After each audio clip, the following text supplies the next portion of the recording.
Welcome to the Nerd Party.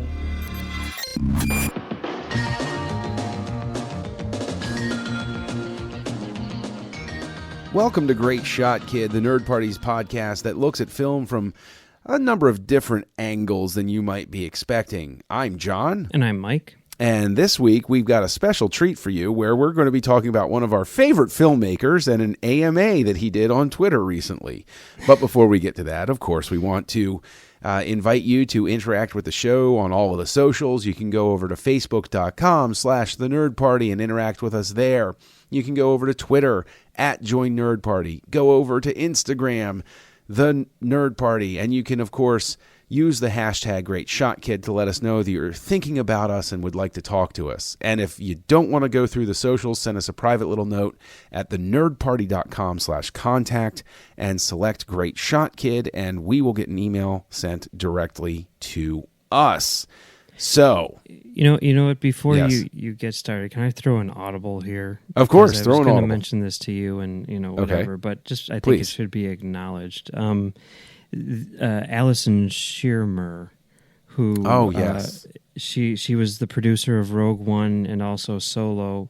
She passed away this week, and I mean, obviously, as a producer, it's like we don't really know much about her from just looking at her movies or whatever, but there's been a lot of kind of like I don't know, retrospective little notes and stuff like that that people who have worked with her have posted online, and it sounds like everybody just absolutely adored her and thought that she was an amazing producer and was a really, really great collaborator.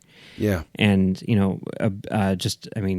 before she was a producer, which she just kind of started producing recently, she was an executive for studios, and she was over at Universal. She was the person who kind of put together the Bourne trilogy, and that kind of thing. And then she went over to Lionsgate, and she was kind of responsible for the Hunger Games movies. And, that's right. She was, yes. Yeah. Yeah. And, both sets of people who worked on those two franchises say that, she was really instrumental in getting them, together and making them what they were. Then as a producer, she did just a few movies: Cinderella, Pride and Prejudice and Zombies, Nerve, and then Rogue One, and now Solo, which is coming out, of course. Yeah. So. Yeah. No, I'm glad you did that. You're absolutely right. Because there are, of course, different types of producers even, and just based on everything that people have been saying since her passing, she wasn't just somebody who, said, "Oh, just make my movie and make me money." Like, she was the type of person that was like, "What do you need? Can I get it for you? Try this idea." Like the type of producer it seems that every creative would like to work with, somebody who cares about getting their vision to screen, as it were. Yeah. And and it was very sudden the way she died too. Yeah, people say, and I guess she was sick for a while, but she didn't tell anyone about it because she didn't want it to get in the way of her work. She just wanted to keep on working and not let it be a distraction. So no one knew that she was sick, even though she was for a long time. So that's rough, man. That's well, she's made her mark. On the entertainment industry, the modern entertainment industry. She's had a hand in some stuff that a lot of people have seen. So yeah, just those 3 franchises alone, Yeah. Bourne, Hunger Games, and Star Wars. I mean, hey, that's huge. So that's extremely huge. That really is. So, well, Godspeed and thoughts and prayers and all of that stuff, right? Yeah. So, yeah. Anyway, so you watched a movie this week. I did. Get Out? No.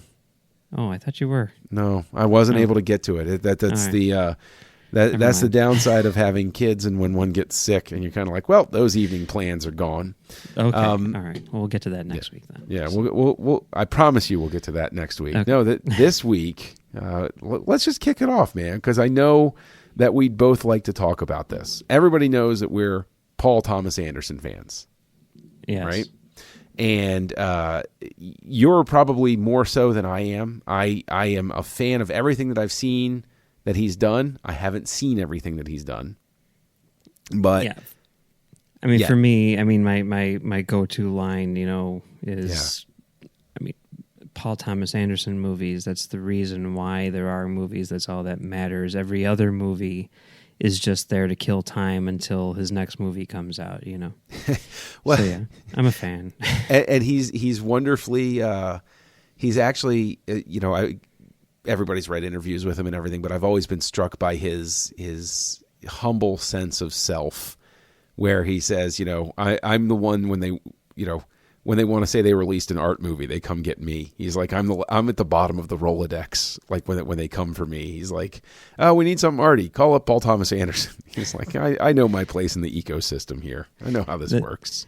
Although I think that's changed in recent years. You look at his like early interviews, and he's like extremely full of himself. Back when he was, like a 28-year-old filmmaker taking Hollywood by storm. Now people keep on bringing up quotes from earlier in his career, and he's like, I didn't say that, did I?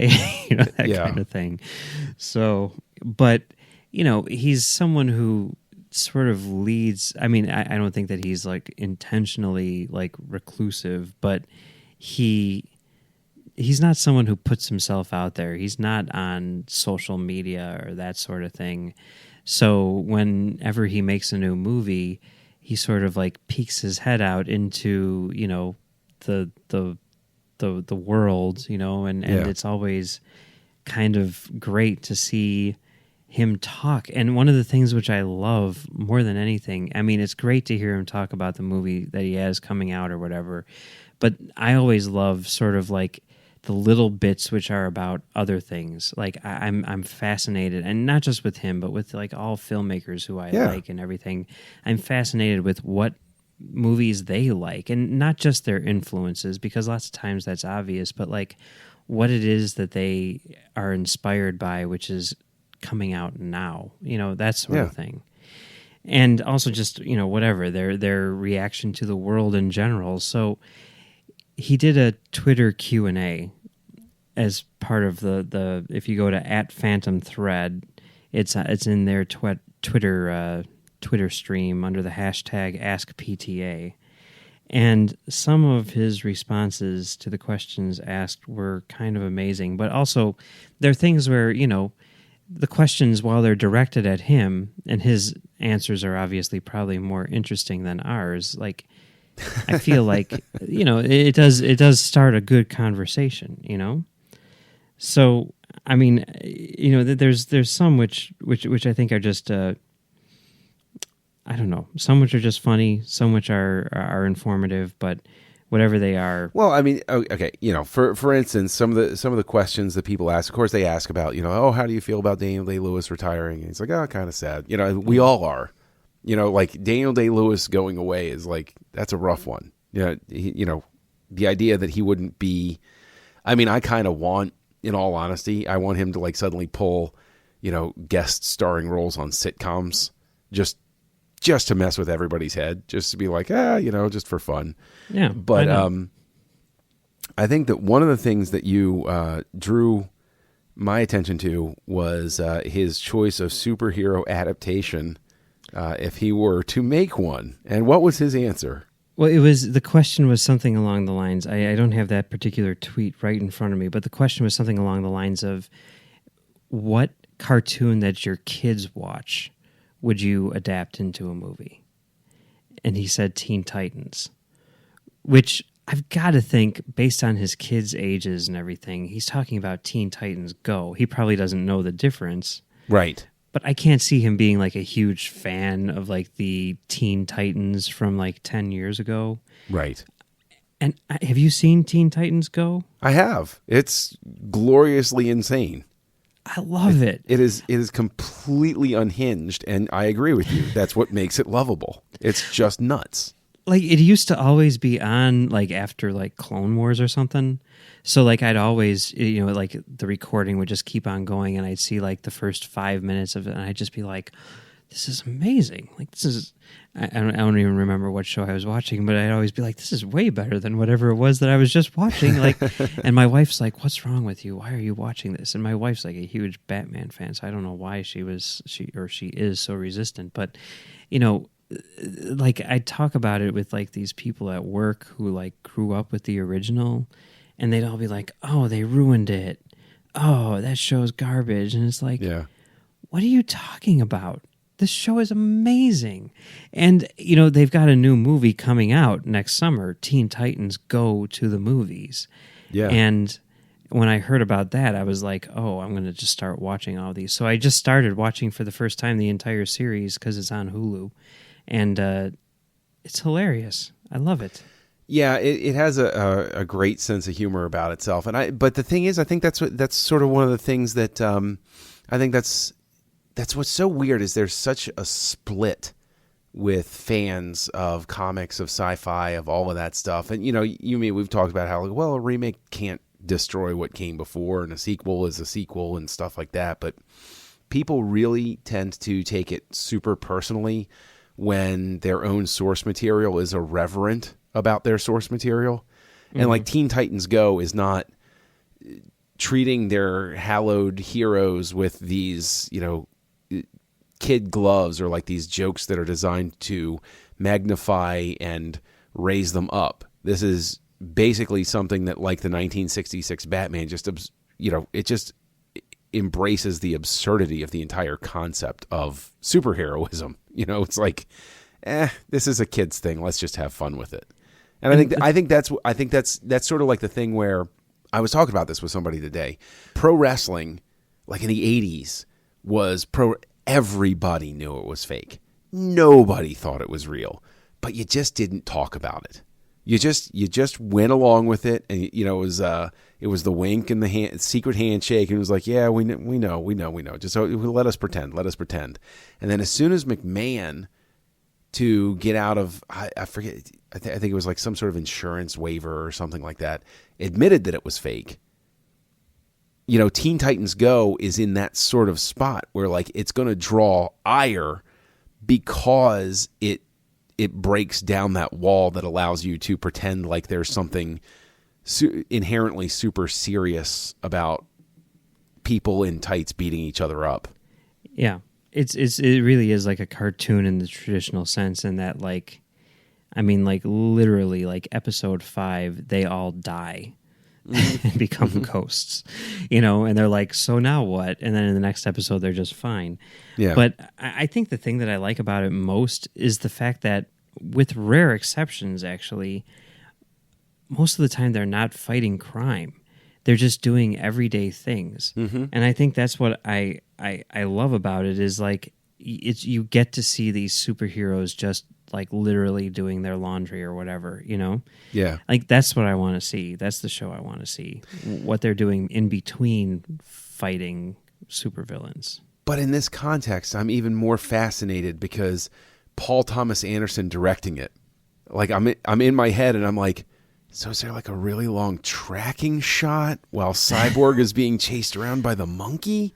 Or does Daniel Day-Lewis do the voice of Robin for the big screen adaptation? Like, where are we going with this? But like, you think about, like, you're talking about like it's unhinged and everything like that. Like, that's how his humor is. Like, you look at Punch Drunk Love, you look at Inherent Vice. It's crazy off the wall comedy. And honestly, you know, and you should, I mean, the reason why he's doing this, Phantom Thread, check out Phantom Thread. The humor in that is pretty insane. Okay. Yeah, but at the same time, you're also the person who, on this show, you know, just a couple of episodes ago, found the ending of There Will Be Blood to be humorous. You don't think it's funny? No, I think it's terrifying. Really? I think it's how on earth do you find that funny? There's literally a scene where they're running back and forth behind like the back of a bowling alley where you can't see, like, he's throwing something at someone who's like hiding behind a thing, and then they like switch places. I mean, that's like straight out something out of a cartoon. I would say that, I guess, no, I can't subscribe to the idea that it's funny because, like, I was every time I watch the scene, the only time you're going to get laughter out of me in that scene is like nervous laughter, like oh no, there's only one way this ends. There's only I drink your milkshake.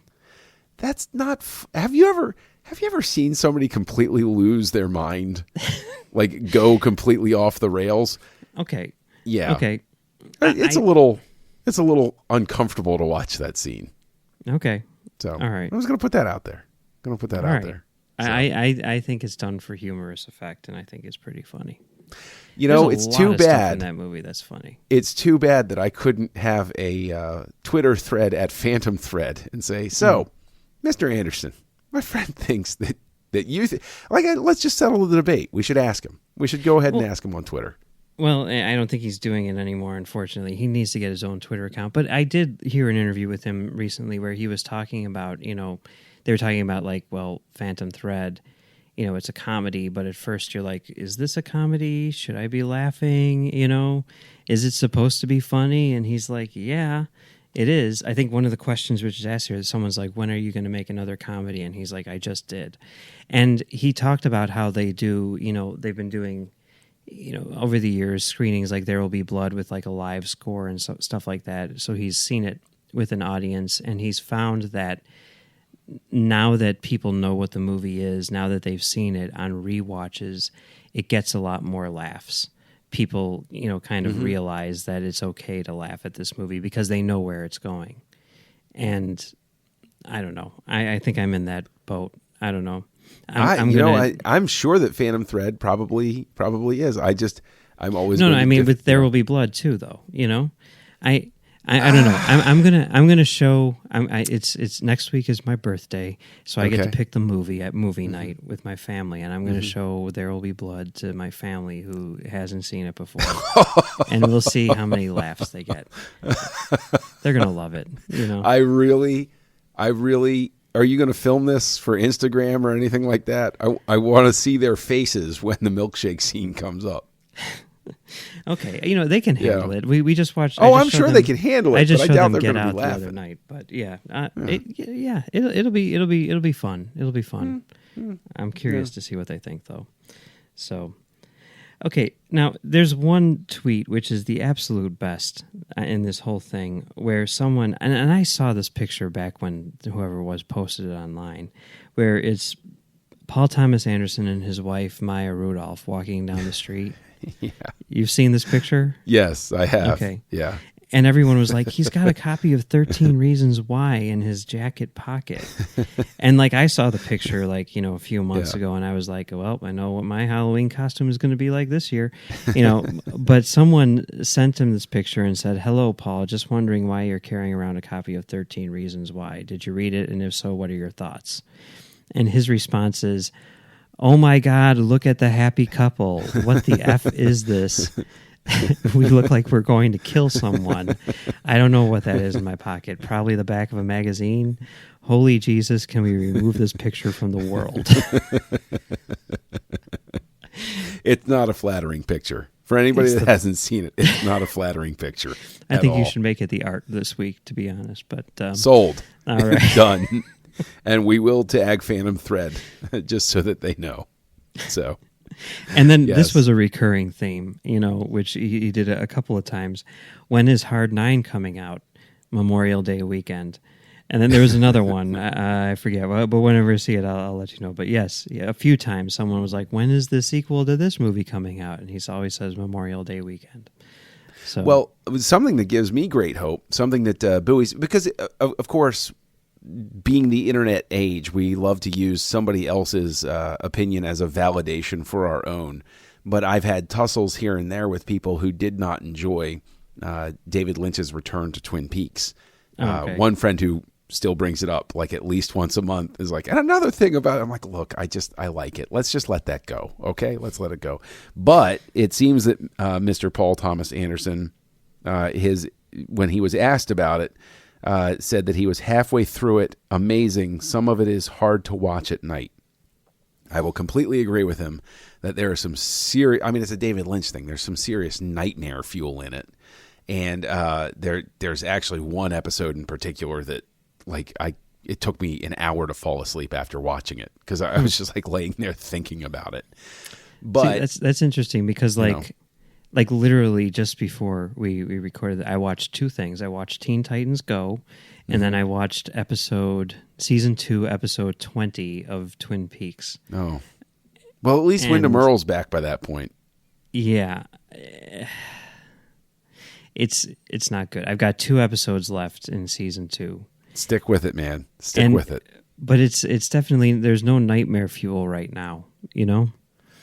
It's a show that, you know, I mean, honestly, you know, it's chronicled so much better in so many other places. And actually, if you want anybody listening, Sean Eastridge on his show, Missing Frames, I joined him for a Twin Peaks show because he'd never watched it before. So we actually did a show talking about Twin Peaks, and then the first 2 episodes of the new season, whatever you want to call it. And Lynch calls it an 18-hour movie.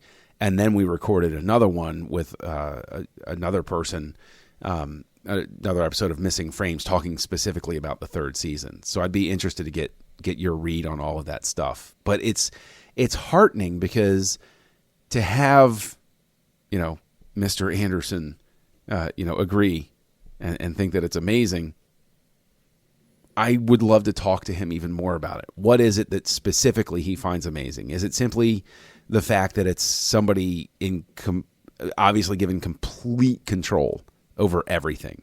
Like the studio didn't even give him a note about it, because I guarantee you if the studio gave him notes while they were watching this, they were ignored. So I don't know. Yeah, I think it was on like his AMA or on Reddit or something like that. You know, someone asked him like, "What's your favorite David Lynch movie?" And he said Blue Velvet and Wild at Heart. So, I haven't seen Wild at Heart still. I haven't seen that one yet either. But Blue Velvet is a heck of a choice. Yeah, you know, I'd say Blue Velvet definitely belongs in sort of the Paul Thomas Anderson sort of feel. Like it sort of belongs there. Yeah. I mean, someone asked him what his favorite Robert Altman movie was, and he said Nashville, which I don't think is really a surprise at all. I haven't seen that. That was a heavy influence on Magnolia. Okay. So you haven't seen Nashville? I haven't. I've It's never been a fine. big Altman fan. Really? No, I really. love Altman. I love him, but Nashville I don't think is one of his better movies. I honestly think that, I mean, as I watch Altman, Altman is always like I watch his stuff, and whenever I watch it, I'm like, yeah, it's okay. Like I never understand why people were so nuts for him. Like it always seems like one of those things where the actors who worked with him were, you know, they loved collaborating with him, and so they championed him to the ends of the earth. And I get why people enjoyed working with him, but I don't, you know, like, and I'm probably scarred from like the first time I watched MASH, because, you know, everybody was like, oh, you got to see MASH, And I watched MASH and I was like, it's all right. Yeah, I mean, it's fine. You know, I don't know. The thing about Altman, he made so many movies, and he made them so quickly. You know, there'd be a new Altman movie every year. And he's like one of those guys where, like, if you know the movie that comes out is crap, it kind of doesn't matter because you're going to get another one, you know, in just a few months anyway. And I don't know. I think that they're all pretty consistent, but there's times where they're elevated into something just amazing. I mean, to me, the big one, undoubtedly his masterpiece to me is The Player. Have you seen that one? Well, yeah. I mean, even I have yet to find anybody who doesn't like The Player. Yeah. I'd love to find somebody who doesn't like The Player, because that would be a fascinating conversation. And I mean, but there's some like really weird, obscure ones, relatively obscure ones, which I don't know. Like, have you ever seen A Secret Honor? No. That I did movie. see. Didn't he do Gosford Park? Yeah, Gosford. I mean, I saw that in the movie theater because my friends were like, "Oh, Robert Altman, we gotta go see it," and that might have done something to me too, because I watched that and I was like, "This is bad." That was like the one where that was like his comeback almost. Like that was nominated for Best Picture. But you look at like other things that he did right around that time, like Dr. T and the Women. Like that movie is great. You know, that gets no credit, but that movie is hilarious. But so should I become an Altman fan after you work me over into a Soderbergh fan?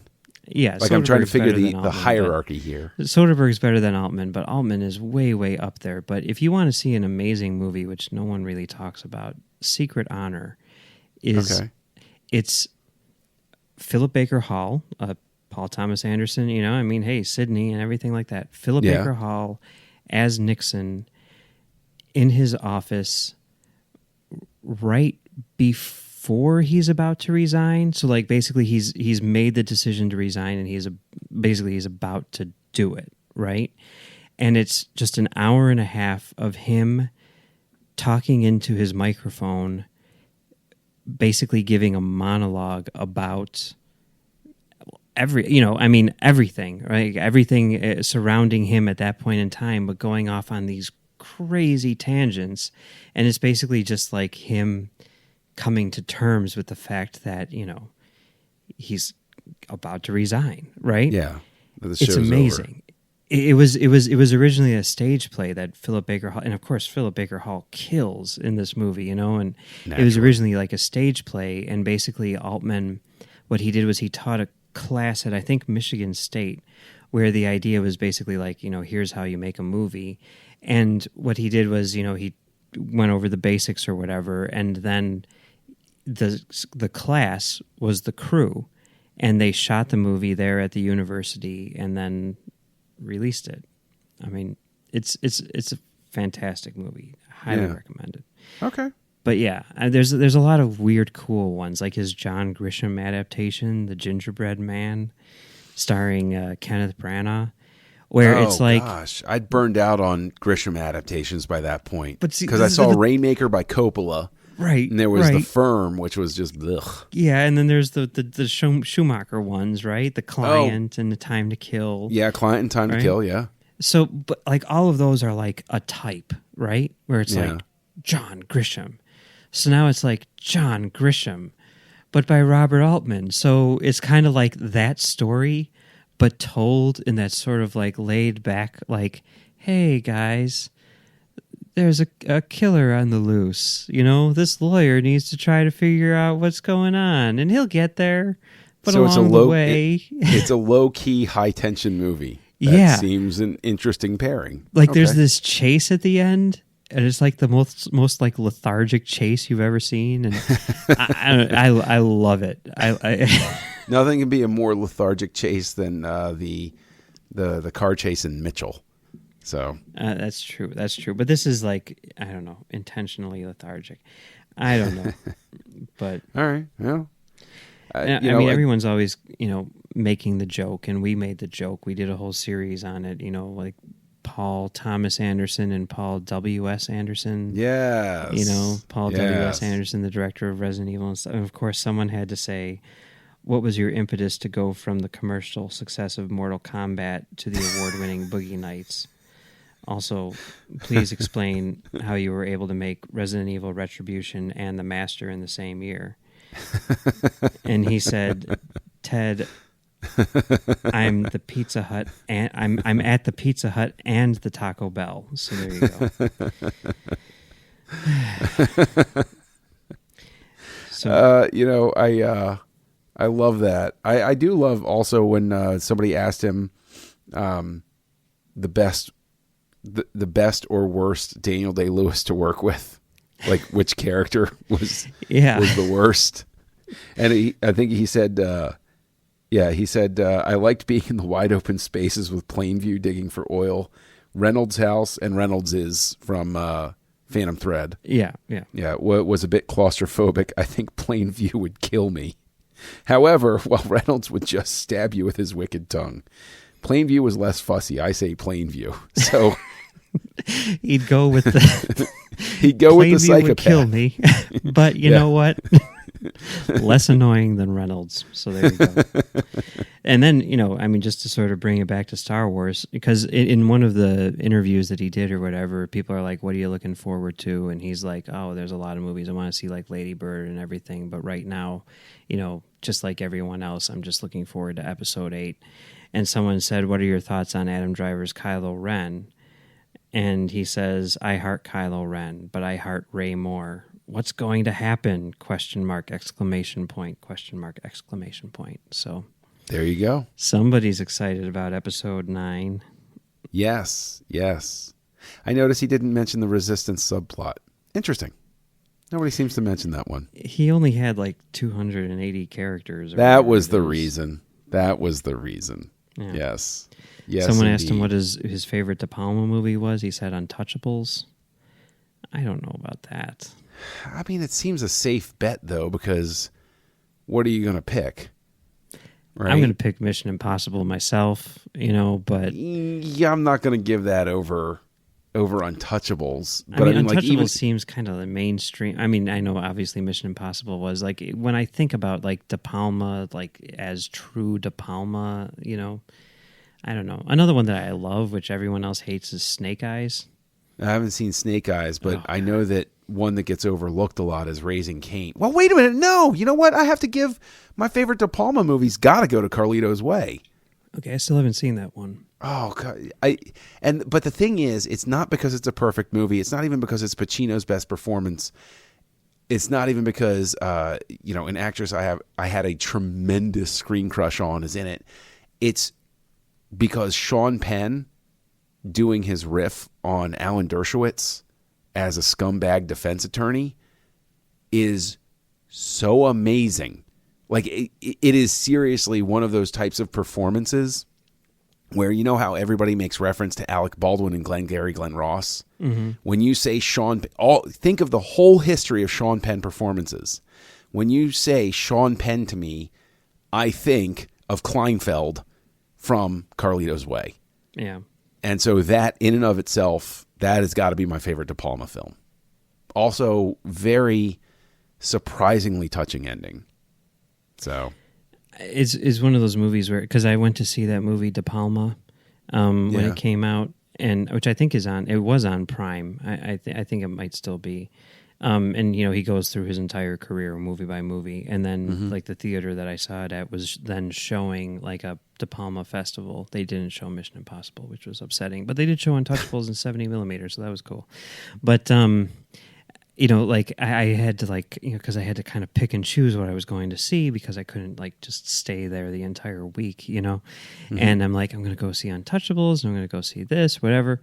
And then when I saw him talk about Carlito's Way, I was like, damn, I should have picked Carlito's Way, but I do need to check that out for sure. It's Pacino's performance in it is odd because sort of like I'm going to say post Glengarry Glen Ross, because like I never, as fun as it is to watch him in Scent of a Woman, it really is a caricature as opposed to a performance. And so like that's sort of like the breaking point, because there was a time where you could always tell when the scenes were filmed earlier in the process than later with Pacino movies after that point, because they're just you could sit there, you could just tell that he hadn't like quite figured out the character. Like in Heat, there are a couple of scenes where you can tell that he's not been reined in yet, that he hasn't found his true north for the character yet. And Carlito's Way has a couple of moments like that where it's like you can tell, but then once it evens out, you're like, okay, yeah, I can tell all of this was filmed later in the process, sort of thing. So okay. Well, okay, there's one last thing here. Now, you've seen The Master, right? I haven't. Oh, my God. I know, right? I have to see The Master. I've wanted... See, this is the thing. This is the thing, is like, I bemoan the fact constantly that I am a lover of film. I am a fan of Paul Thomas Anderson, but it is tough to get out to the theater, right? Okay, well, why don't you stream it? Well, like it's that tsunami of stuff where it's like you've got that ever-expanding playlist, and The Master is eternally on it. What I need for it to like just show up in a recommended queue when I'm just like scanning Netflix one night, and I guarantee you I'll start it right then. It's sort of like Wolf of Wall Street. I wanted to see that. I wanted to rent it. And I just couldn't get around to it. And then it showed up on the Netflix recommended, and I was like, awesome. I just went like right in. So, but yeah, I very much want to see The Master. Okay. All right. Well, sooner or later. Sooner or later. Yes. Okay. Yeah. All right. Okay. Fine. Then we'll end with this one. Okay, because Okay. it is the eternal question, I guess. Mean Girls, Bridesmaids, or Girls Trip? He says He says, "Come on, man, Bridesmaids." Really?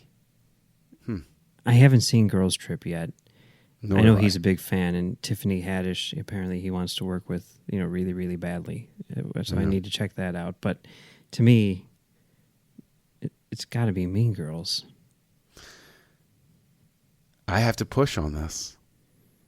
I haven't seen any of these. Oh, God. I know. We'll watch right? Mean Girls first, and then, as Jason Isaac says, it's the Citizen Kane of high school movies. So Wait a minute. Better than Bring It On? well, that's what he says. It's not, but that's what he says. I was going to say, but I will. You know what? I feel like I've disappointed you and the audience with these whiffs on the last two. So I will just say that at least we know that a certain prosthetic from a film that he made is in the actor's possession. So Yeah, which I wonder if he actually meant that or not, because, well, up until throughout all the press for that movie, he insisted that it wasn't a prosthetic. And then finally on the commentary, he admitted it. yeah, no, there's no way that no. But he insisted that it was real for up until the DVD came out. So See, that's one of those props where I imagine that it kind of, or I guess it's not a prop. Well, I guess it is a prop. I don't know. yeah, It's a and that part was of the somebody, costume, though. Isn't it? Well, it was makeup. It was done by Berger and Nicotero, the guys who do, Walking Dead and From Dusk Till Dawn and all the Tarantino movies and everything. Yeah. So it's makeup, I think, technically is what it is. Okay. Well, if it's technically makeup, I mean, I imagine that's a prop that's like, actors always want to take a piece of, something home from the movie or whatever. And usually the studios, no, we want to keep this for archival things. I can imagine that's one where Wahlberg was like, can I take this? Yep. It's cool. Yes. It's cool. For sure. Okay, fine. Then we'll leave on this since it's universal. Okay. Pizza or pasta? The world needs to know. And he says pizza. Yeah. Because he's a human being. Yes. So, all right. Yeah, good to know absolutely. that Paul Thomas Anderson is a human being. Yes, indeed. And if people want to drill in deeper to your humanity, Mike, where can they find you online?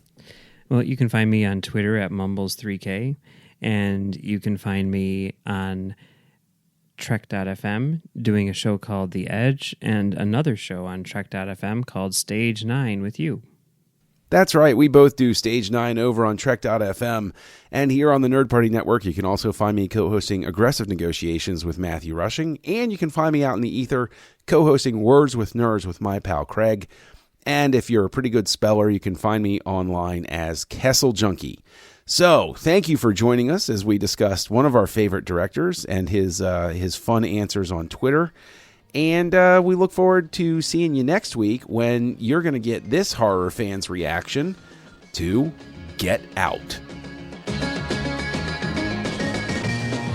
Join the revolution. Join the Nerd Party.